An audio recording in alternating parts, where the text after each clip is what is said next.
Hi friends, అందరికీ నమస్కారం. Daily current affairs అందిస్తున్న ప్లాటో యాజమాన్యం త్వరలో డిసెంబర్లో నిర్వహించబోతున్నాం. రైల్వే వివిధ ఎగ్జామ్స్ రెండు రాష్ట్రాల్లో రాబోతున్న భారీ నోటిఫికేషన్ దృష్టిలో పెట్టుకొని ఈ తెలుగు విద్యార్థులకి ఈ పోటీ పరీక్షల్లో జనరల్ స్టడీస్లో కరెంట్ అఫైర్స్ అనేది ఒక కీలకమైన పాత్ర కాబట్టి విద్యార్థులకు ఒక క్వాలిటీ సబ్జెక్టును అందించాలనే లక్ష్యంతోనే ఇలా ప్లాటో యాజమాన్యం మీ ముందుకు వస్తున్న సంఘటన సార్ వచ్చేసి మరి ముఖ్యంగా సార్ ఈరోజు 2020 సంవత్సరం అక్టోబర్ 6 నాడు ఒక నోబెల్ కమిటీ స్వీడన్ రాజధాని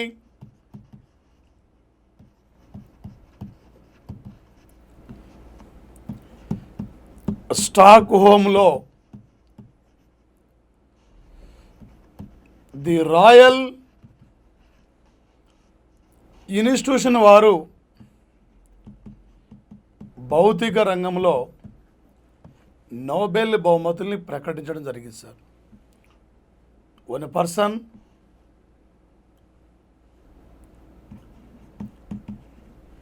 Roger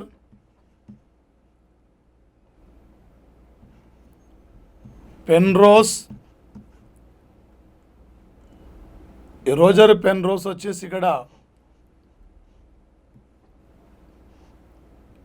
country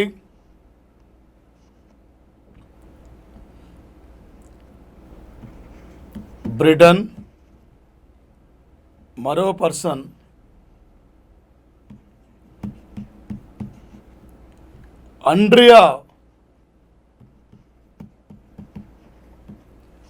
Andrea gauge.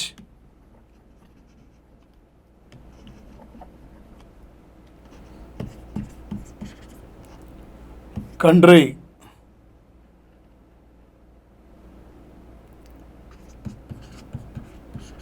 Germany దేశం. మరో పర్సన్ వచ్చేసి ఇక్కడ రిన్వార్డ్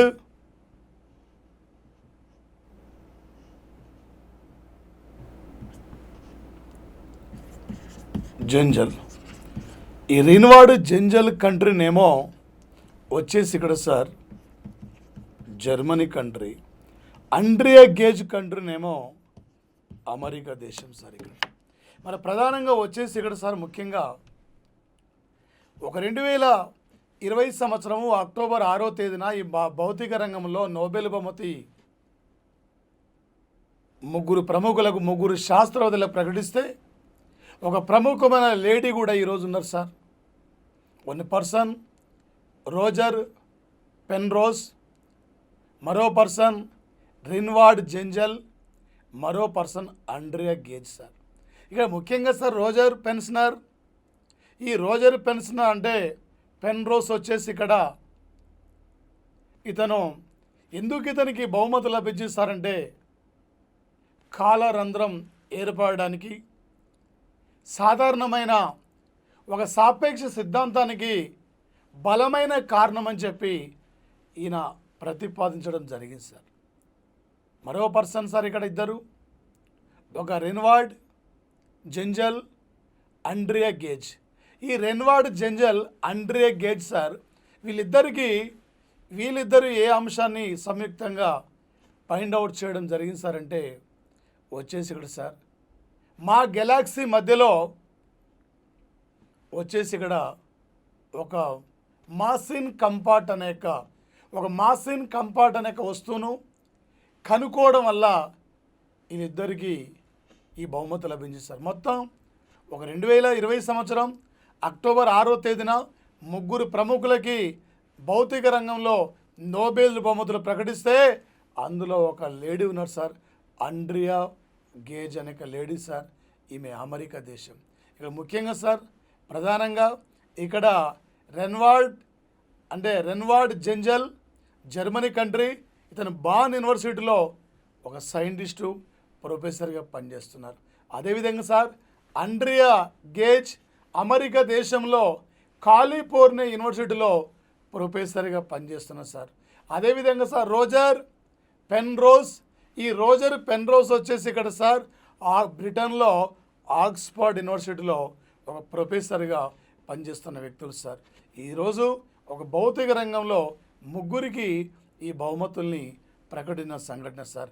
నోబెల్ శాంతి బహుమతినేమో నార్వే క్యాపిటల్ ఓస్లోలు ఇస్తే మిగిలిన అంటే వైద్య రంగం కానీ, భౌతిక రంగం కానీ, రసాయనిక రంగం కానీ, సాహిత్యం కానీ, ఆర్థిక రంగం కానీ మిగిలిన 5 రంగాల యొక్క బహుమతులు మాత్రం వచ్చేసి ఇక్కడ సార్ స్వీడన్లో స్టాక్ హోమ్ నగరంలో ఆయా ఇన్స్టిట్యూషన్స్ కూడా ఈ విజేతలకి ఈ బహుమతుల్ని ఇస్తున్నారు సార్. ఇక్కడ మరి ముఖ్యంగా సార్ భారతదేశానికి భౌతిక రంగంలో ఇప్పటివరకు 2 ప్రముఖులకి భౌతిక రంగంలో నోబెల్ బహుమతి లభించింది సార్. 1930లో 1930లో డాక్టర్ వచ్చేసి ఇక్కడ సివి రామన్ సార్, వెంకటరామన్ వచ్చేసి ఇక్కడ సార్ ఈ సివి రామన్కు ఒక రామన్ ఎఫెక్ట్ను ఫైండ్ అవుట్ చేయడం వల్ల ఈయన రామన్ అంటే ఈ యొక్క భౌతిక రంగంలో నోబెల్ బహుమతి వచ్చింది సార్. రామన్ ఎఫెక్ట్ అంటే కాంతి వచ్చేసి ఇక్కడ సార్ ఒక నిక్షేప సిద్ధాంతాన్ని ఫైండ్ అవుట్ చేయడం జరిగింది సార్. ఈయన రామన్ ఎఫెక్ట్ను ఆవిష్కరించిన రోజు ఫిబ్రవరి 28, 1986 నుండి భారత ప్రభుత్వం జాతీయ సైన్స్ రోజుగా ప్రకటించిన సంఘటన సార్. సివి రామన్కి 1930లో నోబెల్ బహుమతి, 1954లో భారతరత్న అవార్డు కూడా రావడం జరిగింది సార్. ఈయన సొంత రాష్ట్రం వచ్చేసి ఇక్కడ ఒక తమిళనాడు రాష్ట్రం చెందిన వ్యక్తి. ఒక ఫిబ్రవరి 28 జాతీయ సైన్స్ రోజు సార్. ఇక్కడ మరో పర్సన్ సార్ 1983లో ఇదే ఇయర్లో కపిల్ దేవ్ ఆధ్వర్యంలో భారతదేశానికి 3వ వరల్డ్ కప్ క్రికెట్ లభించింది. ఇదే ఇయర్లో భారతదేశానికి భౌతిక రంగంలో నోబెల్ బహుమతి వచ్చింది. ఇదే ఇయర్లో ఇండియాలో నామ్ శిఖరాగ్ర సమావేశం జరుగుద్ది.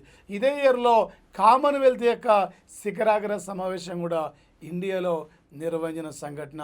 1983లో భౌతిక రంగంలో నోబెల్ బహుమతిని స్వీకరించిన 2వ భారతీయుడు అంటే సుబ్రహ్మణ్యం చంద్రశేఖర్. ఈ సుబ్రహ్మణ్యం చంద్రశేఖర్ అంతరిక్షంలో ఈయన విశ్లేషించిన యొక్క బ్లాక్ హోల్స్కే చంద్రశేఖర్ లిమిట్ అనే యొక్క పేరును కూడా పెట్టడం జరిగింది సార్. వచ్చేసి ఆ బ్లాక్ హోల్ యొక్క విశ్లేషణ విభాగానికే 1983లో భౌతిక రంగంలో ఈ బహుమతి వచ్చింది. ఈయన పేరు మీదనే వచ్చేసి మనం ఇక్కడ చంద్రయాన్ 1 ఉపగ్రహాన్ని కూడా మనం నిర్మించుకున్నాం సార్. ఈ యొక్క సుబ్రహ్మణ్యం చంద్రశేఖర్ ఇక్కడ బ్లాక్ హోల్ సిద్ధాంతం ఆధారంగానే ఒక సూర్యుడి మీద వాతావరణం అధ్యయనం కోసం అమెరికా పంపిన యొక్క మొట్టమొదటి ఉపగ్రహ నౌకంటే 2018 ఆగస్టు 12వ తేదీన పార్కర్ సోలార్ ప్రోబ్ అనే యొక్క నౌకను కూడా పంపిన యొక్క సంఘటన సార్. వచ్చేసి ఇక్కడ రేపు కరెంట్ అఫైర్స్ పరంగా మనకి ఎగ్జామ్లో ఏమన్నాడు సార్ 2020 సంవత్సరానికి భౌతిక రంగంలో నోబెల్ బహుమతి గ్రహీతలు ఎవరెవరు? భౌతిక రంగంలో నోబెల్ బహుమతి గ్రహీత వచ్చేసి ఇక్కడ రిన్వార్డ్ జెంజల్ ఏ దేశానికి చెందిన వ్యక్తి? ఆడ్రియా గేజిమే ఏ కంట్రీకి చెందిన వ్యక్తి? ఈ టైపులో రేపు ఎగ్జామ్లో అడిగే యొక్క అవకాశం ఉంటుంది సార్. పోటీ పరీక్షల్లో తప్పనిసరిగా సార్ వచ్చేసి ఇక్కడ అదేవిధంగా సార్ ప్రధానంగా ఒక సెంటర్ ఫర్ అడ్వాన్స్డ్ డెవలప్మెంట్, ఒక ఎలక్ట్రానిక్ సంస్థ ఈరోజు ఈ భారతదేశంలో అత్యంత వేగవంతమైన కంప్యూటర్ పరం సిద్ధి ఏఐ సూపర్ కంప్యూటర్ను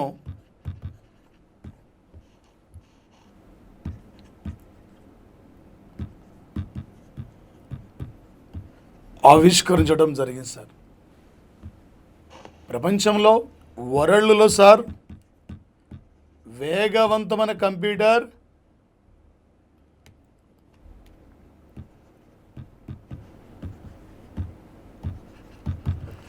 వేగవంతమైన కంప్యూటర్ సార్ పొగాకు. ఒక ప్రపంచంలో అత్యంత వేగవంతమైన కంప్యూటర్ టుడే పొగాకు సార్. భారత్లో ఈరోజు వేగవంతమైన కంప్యూటర్ ఒక 2020 అక్టోబర్ 6వ తేదీన ఆవిష్కరించారు సార్. పరం సిద్ధి ఏఐ సూపర్ కంప్యూటర్ సార్. ప్రపంచంలో కంప్యూటర్ కనుక్కున్న వ్యక్తి చార్లెస్ బాపేజ్, కంప్యూటర్ మౌజ్ను కనుక్కున్న వ్యక్తులు డగ్లస్ ఎంగెల్ రాబర్ట్, ఒక కంప్యూటర్ మౌజ్ను ఫైండ్ అవుట్ చేసిన వ్యక్తి. ప్రపంచంలో తొలి కంప్యూటర్ను సృష్టించిన వ్యక్తి చార్లెస్ బాపేజ్ అయితే, ఒక భారతదేశం యొక్క తొలి కంప్యూటర్ పద్మ. ఇస్రో నిర్మించిన యొక్క కంప్యూటర్ అంటే వచ్చేసి మనకి సాగా 220 అనే కంప్యూటర్. మరి అదేవిధంగా సార్ వచ్చేసి ఈరోజు భారతదేశంలో మొన్నటి వరకు వేగవంతమైన కంప్యూటర్ అంటే ప్రతూష అనేక కంప్యూటర్ సార్. టుడే 2020కి ఇండియాలో వేగవంతమైన కంప్యూటర్ సార్ ఇక్కడ పరం సిద్ధి ఏఐ అని సూపర్ కంప్యూటర్ సార్ వచ్చేసి ఇక్కడ మనకి ఎగ్జామ్లు అడుగుతాడు సార్. టుడే భారతదేశంలో వేగవంతమైన కంప్యూటర్ అది, ప్రపంచంలో వేగవంతమైన కంప్యూటర్ అది. స్టార్ జీకే పరంగా ఇండియా తొలి కంప్యూటర్ పేరేమిటి? కంప్యూటర్ సృష్టికర్త ఎవరు? ఒక డిసెంబర్ 2వ తేదీ అంతర్జాతీయ కంప్యూటర్ అక్షరాస్యత రోజు December 2 sir. The international computer literacy day sir వచ్చేసి ఇక్కడ ప్రధానంగా. మరి ముఖ్యంగా సార్ ఒక 2020 సంవత్సరము అక్టోబర్ 6వ తేదీన 2వ అపెక్స్ కౌన్సిల్ సమావేశాన్ని కేంద్ర జలవనరుల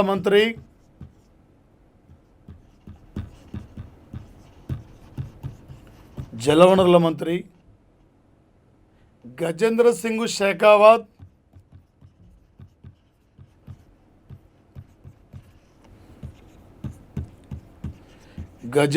షెకావత్ నాయకత్వంలో వీడియో కాన్ఫరెన్స్ ద్వారా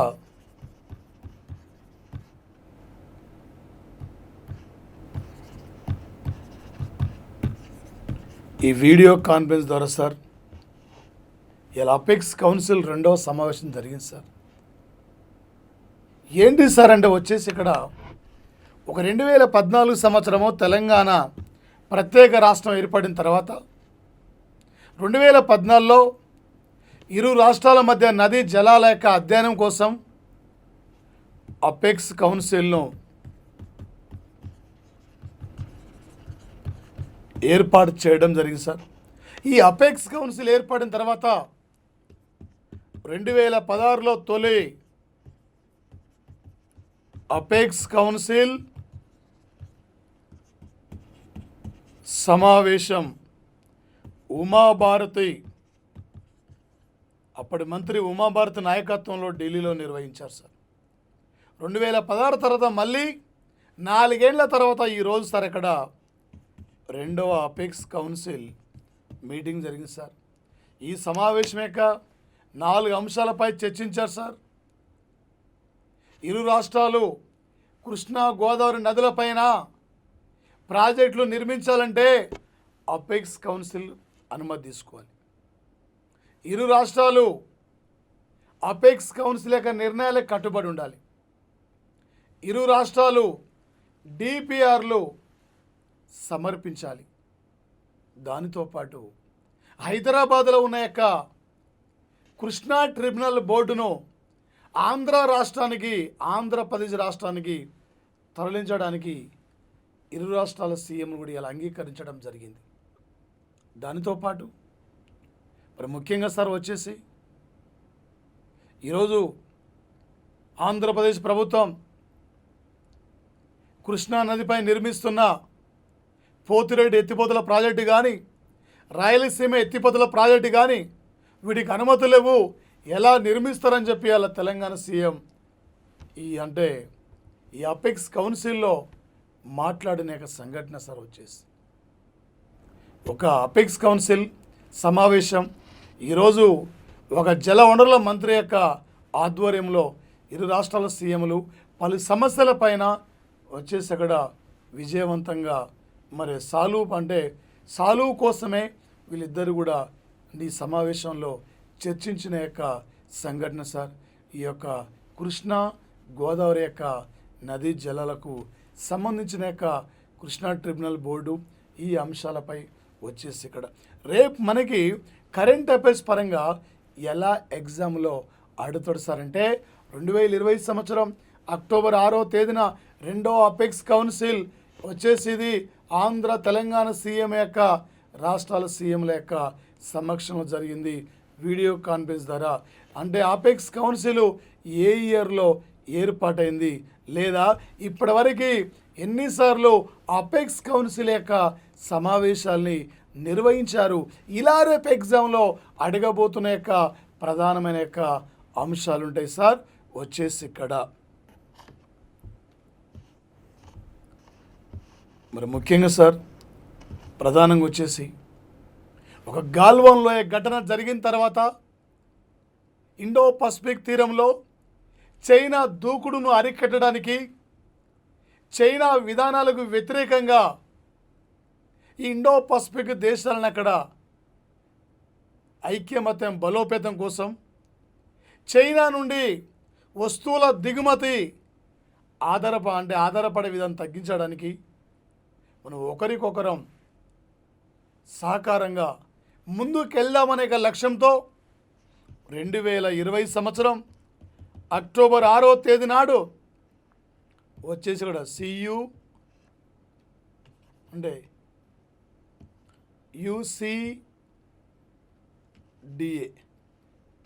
యూసీడీఏ అనే లేదా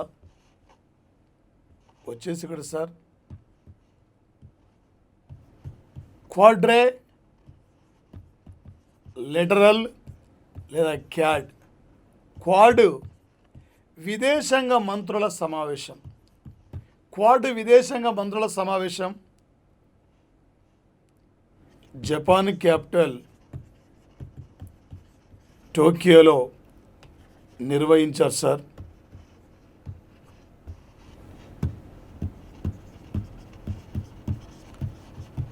ఈ సమావేశంలో Japan,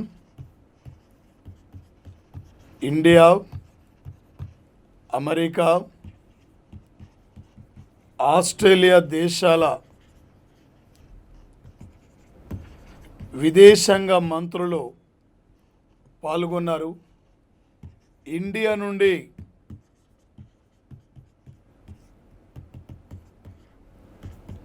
Jairam Ramesh sir, India నుండి సార్ మన కేంద్ర విదేశాంగ మంత్రి సుబ్రహ్మణ్యం జయశంకర్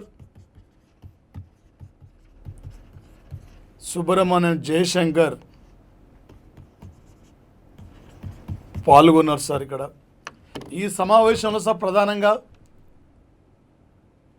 G5 కనెక్టివిటీ సహకారం, దీనితో పాటు సైబర్ సెక్యూరిటీ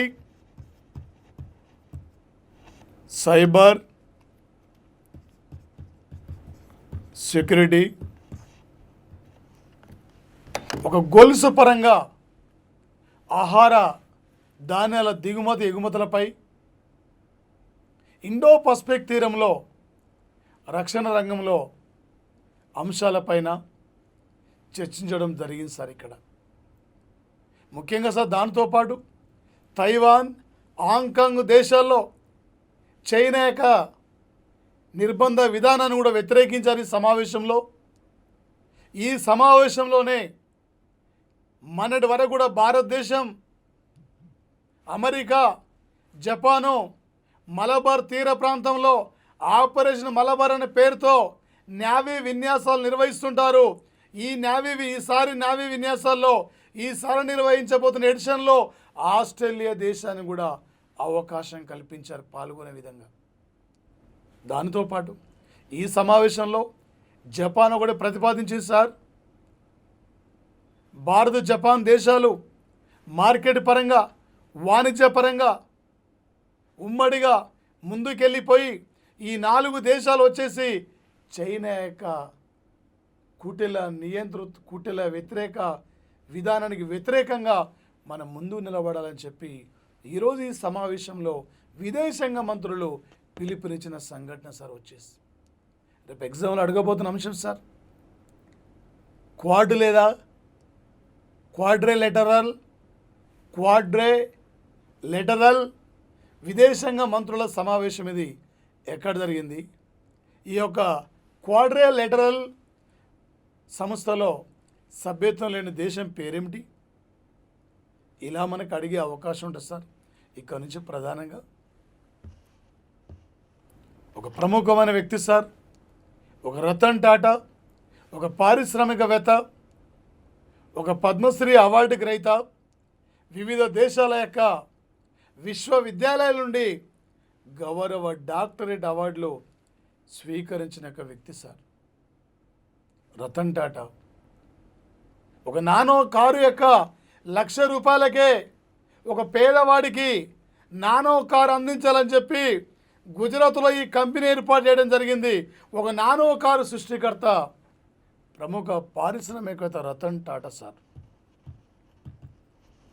రతన్ టాటా. ఈ రతన్ టాటాకు 2020 సంవత్సరము అక్టోబర్ 6 నాడు ఇండో అమెరికా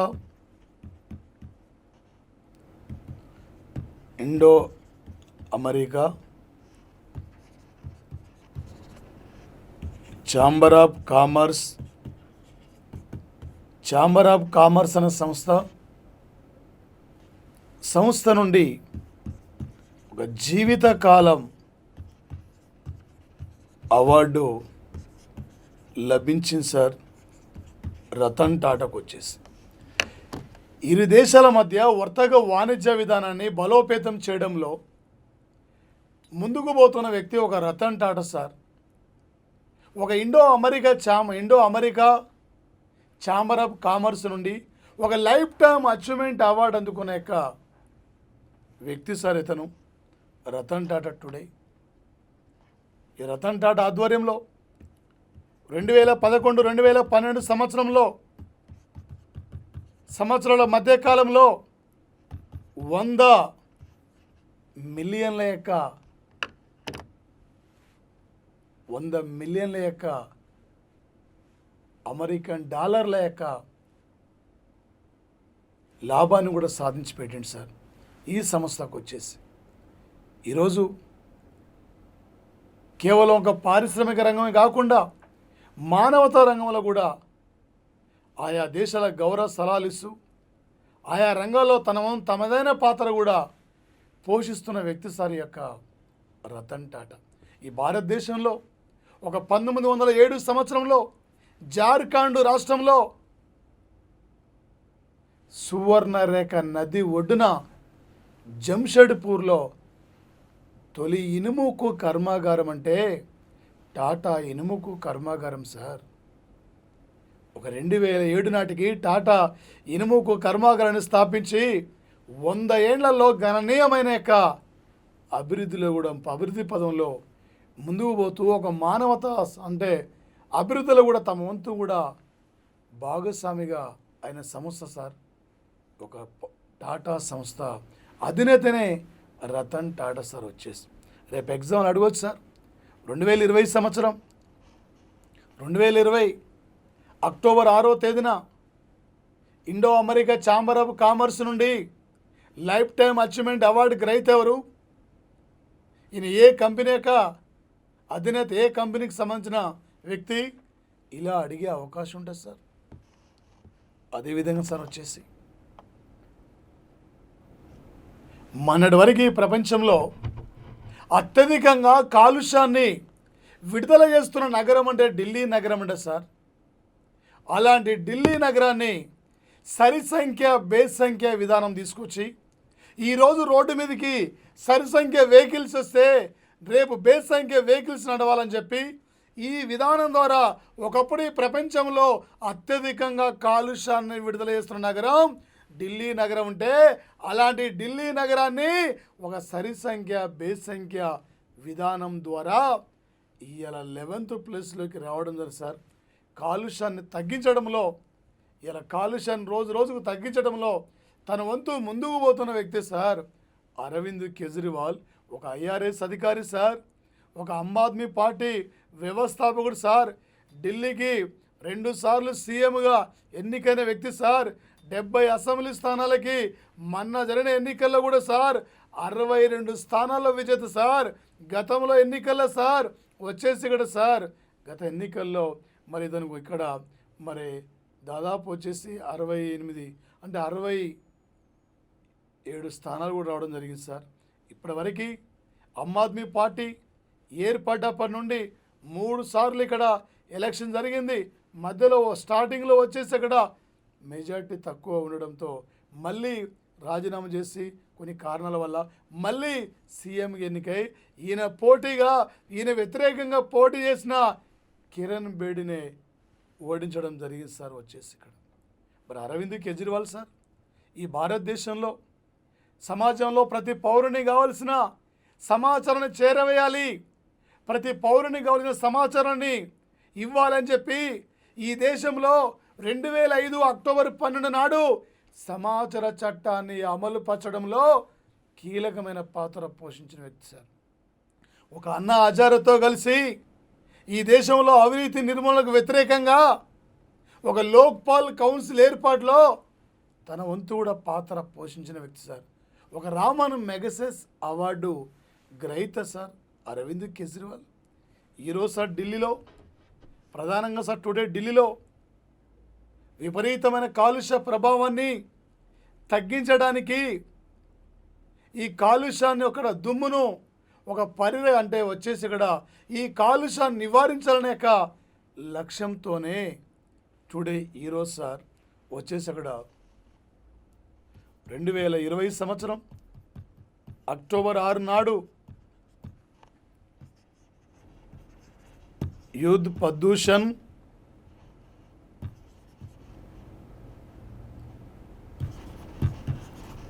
युद्ध प्रदूषण के विरुद्ध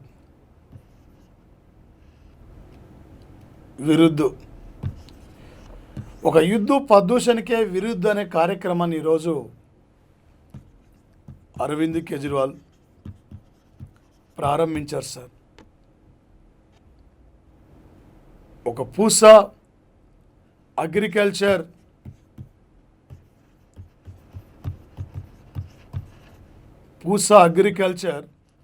ఒక ఇన్స్టిట్యూషన్ వచ్చేసి ఇక్కడ సార్ ఈ ఇన్స్టిట్యూషన్ ప్రత్యేకంగా కాలుష్య నివారణలో ఎలా ముందుకెళ్లాలని చెప్పి ఒక ప్రత్యేక పరికరాన్ని కూడా రూపొందించింది సార్. ప్రజలకు కాలుష్య నివారణపై అవగాహన కల్పించడానికి గ్రీన్ ఢిల్లీ యాప్ను కూడా ఈరోజు ప్రారంభించిన సంఘటన సార్ వచ్చేసి. మరి అదేవిధంగా సార్ ప్రధానంగా వచ్చేసి ఇక్కడ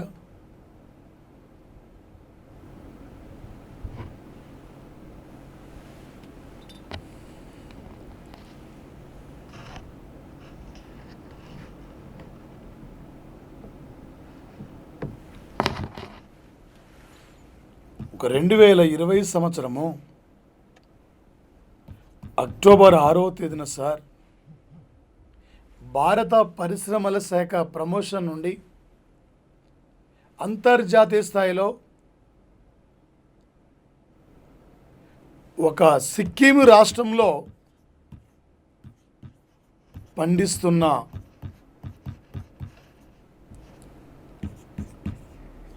డెల్లే లేదా డల్లే కుర్సాన్ సార్,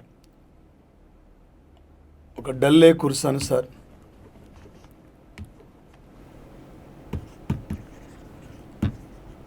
డల్లే కుర్సాని ఒక మిరపకాయ సార్ మిరపకాయలకు జాతీయ భౌగోళిక గుర్తింపు లభించింది సార్. వచ్చేసి ఇక్కడ జిఐ సార్.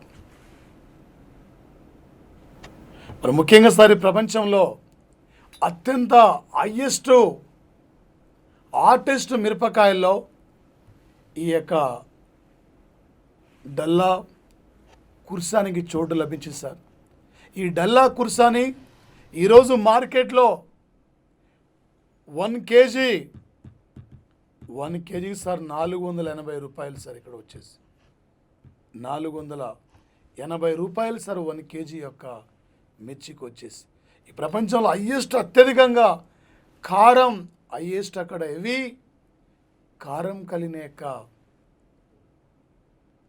ఘాటెస్ట్ మిరపకాయల్లో ఇది ఒక మిరపకాయగా గుర్తించారు సార్. ఒక ఈశాన్య భారతదేశం కౌన్సిల్ యొక్క అభ్యర్థన మేరకు ఈరోజు దీన్ని ప్రత్యేకమైన గుర్తింపు లభించిన యొక్క సంఘటన సార్. వచ్చేసి రేపు ఎగ్జామ్లో పోటీ పరీక్షల్లో అడగబోయే అవకాశం ఉంటుంది సార్.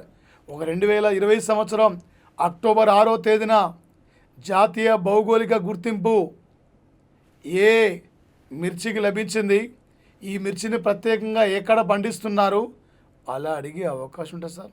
ఈ భారతదేశంలో ఒక సేంద్రియ ఎరువుల్ని సంపూర్ణంగా వినియోగిస్తున్న రాష్ట్రాల జాబితాలో కూడా సిక్కిం మొదటి స్థానం సార్.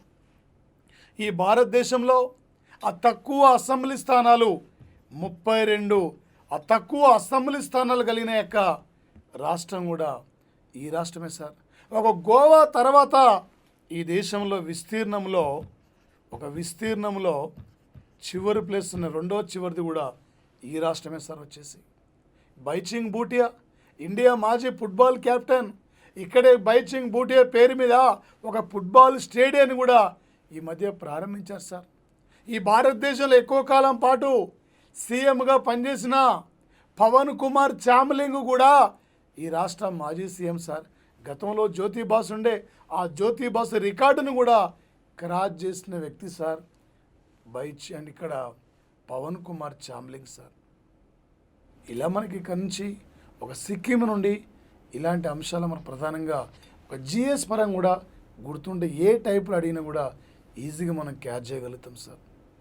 అదేవిధంగా సార్ ప్రధానంగా ఒక ఆఫ్ఘనిస్తాన్కి చెందిన ప్రముఖ క్రికెటర్ రోడ్డు ప్రమాదంలో మరణించారు సార్. ఒక 2020 సంవత్సరం అక్టోబర్ 6 నాడు ఒక రోడ్డు ప్రమాదంలో మరణించిన ప్రముఖ ఆఫ్ఘనీ క్రికెటర్ ఆఫ్ఘనిస్తాన్ క్రికెటర్ నజీబ్ తరకాయి. ఈ నజీబ్ తరకాయి సార్ 2014 సంవత్సరంలో T20 మ్యాచ్లో బంగ్లాదేశ్తో తొలిసారిగా క్రికెట్లో ఎంటర్ కావడం జరిగింది సార్. ఇప్పటివరకు ఇతను 12 T20 మ్యాచ్లు సార్ 12 T20 మ్యాచ్లు ఆడాడు సార్. 2017లో వన్డేలో ఆఫ్ఘనిస్తాన్ తరఫున వన్డే టోర్నమెంట్లో ఐర్లాండ్ జట్టుతో ఆడడం జరిగింది సార్. లాస్ట్ ఇయర్ ఈయన చివరి మ్యాచ్ 2019 సెప్టెంబర్లో బంగ్లాదేశ్తో T20 మ్యాచ్ సార్ ఇతను వచ్చేసి. ఆఫ్ఘనిస్తాన్ చెందిన ప్రముఖ cricketer sir Najib తరకాయి.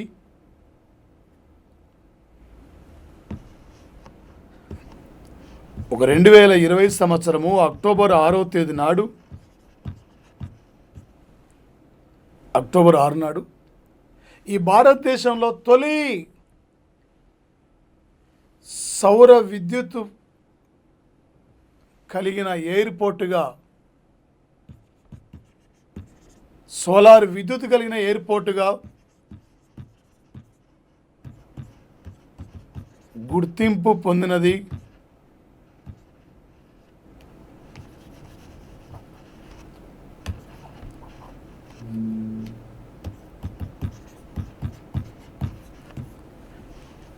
Pondicherry airport sir. Pondicherry కేంద్రపాలిత ప్రాంతాల్లో పాండిచ్చేరి ఒకటి సార్. ఈ పాండిచ్చేరి యొక్క అసెంబ్లీ స్థానాలు 30 సార్. పాండిచ్చేరి యొక్క గవర్నర్ సార్ వచ్చేసి doctor Kiran Bedi sir. Kiran Bedi Pondicherry governor. Pondicherry CM sir వచ్చేసి ఇతను నారాయణ స్వామి, కేంద్ర మాజీ మంత్రి నారాయణ స్వామి సార్. ఇతను వచ్చేసి ఇక్కడ కేంద్రపాలిత ప్రాంతాల్లో పాండిచ్చేరి ఒకటి సార్. ఈ భారతదేశంలో పూర్తిగా సోలార్ విద్యుత్తును వినియోగించుకుంటున్న తొలి ఎయిర్పోర్ట్ అంటే పూర్తిగా వచ్చేసి ఇక్కడ సార్ 100% సోలార్ విద్యుత్తోనే కలిగి ఉన్న ఎయిర్పోర్ట్ అంటే పాండిచ్చేరి ఎయిర్పోర్ట్. ఈ భారతదేశంలో తొలి సోలార్ యుద్ధ నౌక అంటే ఐఎన్ఎస్ సర్వేక్షక్. ఇది గతంలో గ్రూప్ 2లో అడిగిన బిట్ సార్. ఈ ఐఎన్ఎస్ సర్వేక్షకును కేరళ తీర ప్రాంతంలో నిర్మించారు సార్. ఈ భారతదేశంలో తొలి సోలార్ పడవ అంటే ఆదిత్య సార్. ఈ ఆదిత్య పడవను కేరళలో నిర్మించారు సార్. ఈ భారతదేశంలో తొలి సోలార్ రైల్వే ప్లాట్ఫామ్ అంటే సార్ ఎక్కడంటే మధ్యప్రదేశ్ రాష్ట్రంలో బీనా సార్. ఈ భారతదేశంలో లేదా ఆసియా ఖండంలోనే అతిపెద్ద సోలార్ పవర్ ప్లాంట్ అంటే మధ్యప్రదేశ్లో రేవా సార్. రేపు 2022 నాటికి ఒక నెహ్రూ సోలార్ ప్రాజెక్టు ద్వారా ఈ భారతదేశం 1,00,000 మెగావాట్ల సోలార్ విద్యుత్ ఉత్పత్తి సాధించాలి సార్. ఈ భారతదేశంలో సోలార్ విద్యుత్తులో ముందుకు దూసుకెళ్తున్న రాష్ట్రాలంటే తమిళనాడు, గుజరాత్ రాష్ట్రం సార్. ఈ బిట్టు మన ఏపీ సచివాలయంలో తమిళనాడు గురించి అడిగిన బిట్ సార్. ఐక్యరాజ్య సమితిలో 193 దేశాల గుర్తుగా గాంధీజీ సోలార్ పార్కును మనము 2019లో న్యూయార్క్ నగరంలో ప్రారంభించిన సంఘటన సార్. నాటికి నేటికి ఏనాటి కూడా అరిగిపోని తరిగిపోని సూర్యరశ్మి ద్వారా ఒక సోలార్ విద్యుత్తును ద్వారా ముందుకు పోవాలనే లక్ష్యంతోనే 2018లో ఇండియా, ఫ్రాన్స్ కలిసి ఒక సోలార్ గ్రూపును కూడా హర్యానా కేంద్రంగా గురుగావ్లో ప్రారంభించిన సంఘటన సార్. సోలార్ గ్రూపును కూడా ప్రతిపాదించిన సంఘటన సార్. రేపు ఏ టైపులో సోలార్ సిస్టమ్ గురించి అడిగినా కూడా మీ ఈజీ క్యాచ్ చేయాలి సార్. అదేవిధంగా సార్ భారతదేశం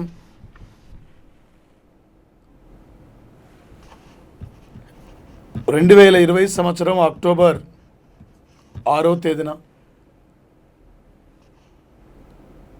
ఇండియా, ఇజ్రాయిల్ దేశాల ప్రధానమంత్రులు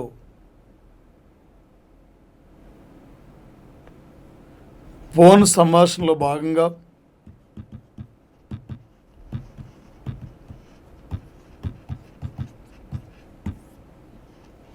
ఇరు దేశాల మధ్య కోవిడ్-19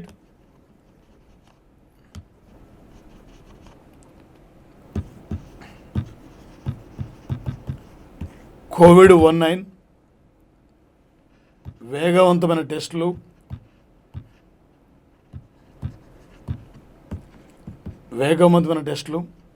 దీనితో పాటు రోగ నిరోధక శక్తిని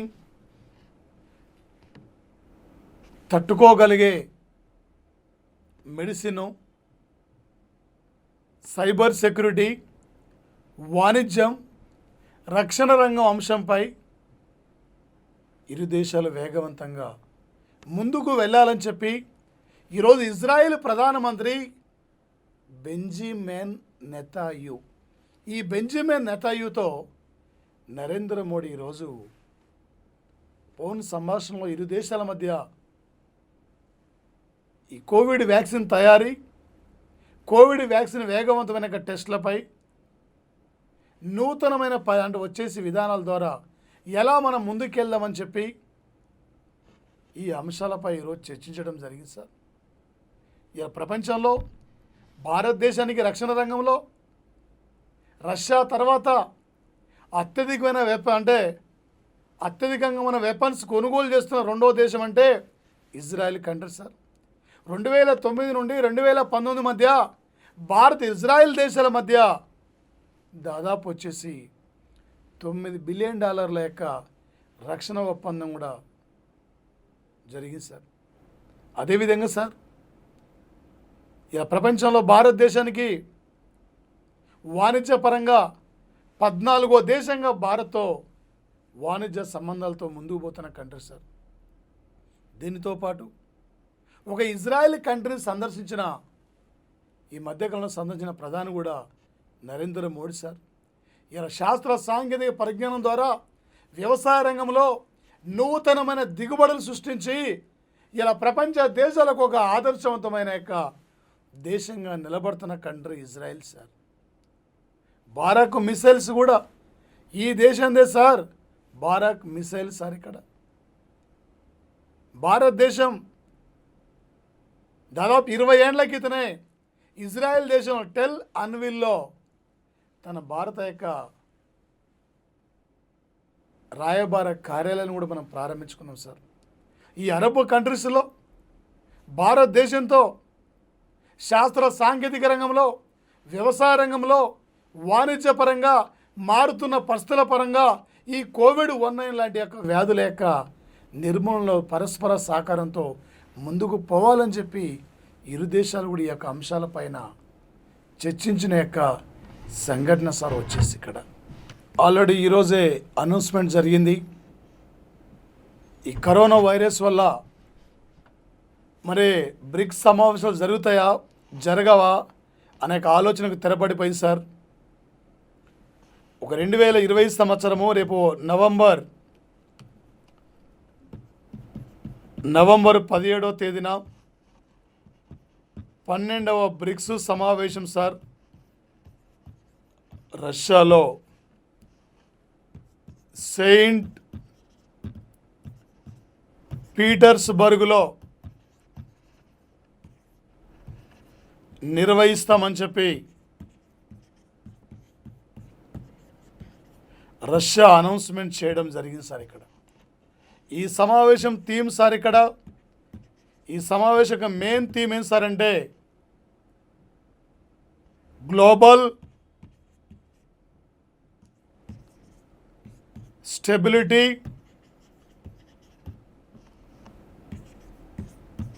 shared security,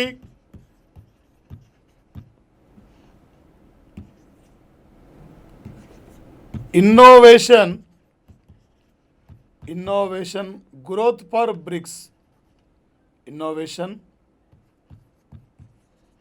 growth for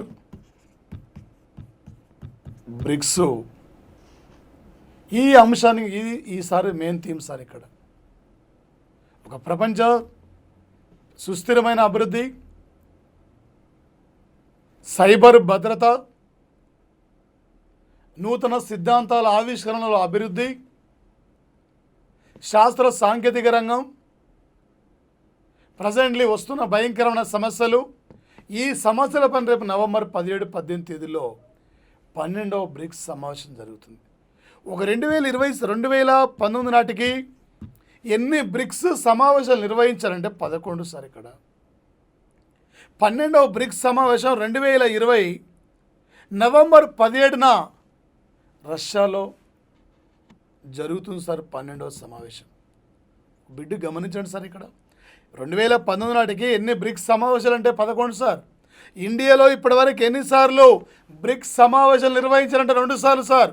okay, 12వ bricks సమావేశం రష్యాలో నవంబర్ 17 సార్. తొలి బ్రిక్స్ సమావేశం కూడా రష్యాలో జరిగింది. 12వ బ్రిక్స్ సమావేశం కూడా రేపు నవంబర్ 17న రష్యాలో జరగాలి సార్. ఇక్కడ ఆల్రెడీ రోజు అనౌన్స్మెంట్ జరిగింది సార్. ఇండియాలో ఇప్పటివరకు కేవలం ఎన్నిసార్లు సార్ 2, మరి మొత్తం ఏమైంది సార్ ఇక్కడ 12. 112 అంటే ఏం గుర్తు రావాలి సార్? 112 అంటే బడ్జెట్కి సంబంధించిన ఆర్టికల్ సార్. ఇక్కడ ఇలా మనకు గుర్తు రావాలి. తొలి బ్రిక్స్ సమావేశం ఎక్కడంటే రష్యా, 12వ బ్రిక్స్ సమావేశం ఎక్కడంటే రష్యా. ఇందులో ఇండియాలో ఎన్నిసార్లు నిర్వహించారంటే 2 టైమ్స్ నిర్వహించారు. 1, 2, 12 అంటే 12 ఆర్టికల్ 112 ఆర్టికల్ గుర్తు రావాలి సార్. ఒక ప్రపంచంలో అతిపెద్ద మార్కెట్ వ్యవస్థను కలిగి ఉన్న దేశాలు శాస్త్ర సాంకేతిక రంగంలో, వాణిజ్య రంగంలో ఉమ్మడిగా అభివృద్ధిలో ముందుకు వెళ్ళాలనే లక్ష్యంతో అమెరికా లాంటి ఒక అగ్రరాజ్యాల ధీటుగా ముందుకెళ్ళాలనే ఉద్దేశంతోనే 2009లో తొలిసారిగా 4 దేశాలు, 2010లో సౌత్ ఆఫ్రికా చేరడంతో బ్రిక్స్గా మారిపోయింది.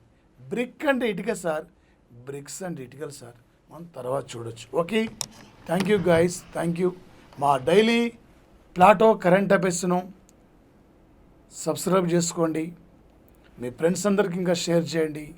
ఇంకా తెలియని మీ ఫ్రెండ్స్ అందరు చెప్పండి. 1 మార్క్ కూడా ఇంపార్టెంట్ సార్ పోటీ ప్రపంచంలో. సేమ్ మార్క్స్ వచ్చి కూడా ఉద్యోగం రాదు సార్. సేమ్ మార్క్స్ వచ్చి కూడా ఉద్యోగం రాదు సార్. ప్రతి బిట్ ఇంపార్టెంట్ సార్ అక్కడ వచ్చేసి. అందుకే ఎవ్రీ డే మేము డైలీ మీకు అందిస్తున్నాం సార్ వచ్చేసి. ఇంకా కొన్ని క్లాసెస్ కూడా మేము ఇంకా ప్రవేశపెట్టబోతున్నాం. త్వరలో ఎగ్జామ్స్ కూడా నిర్వహించబోతున్నాం సార్. మోడల్ టెస్ట్ ఇక్కడ. ఇంకా మీ ఫ్రెండ్స్ అందరికీ షేర్ చేయండి సార్. ఈ అవకాశాన్ని వినియోగించుకోండి సార్ వచ్చేసి కూడా. Thank you guys, thank you friends అందరూ, థ్యాంక్ యూ.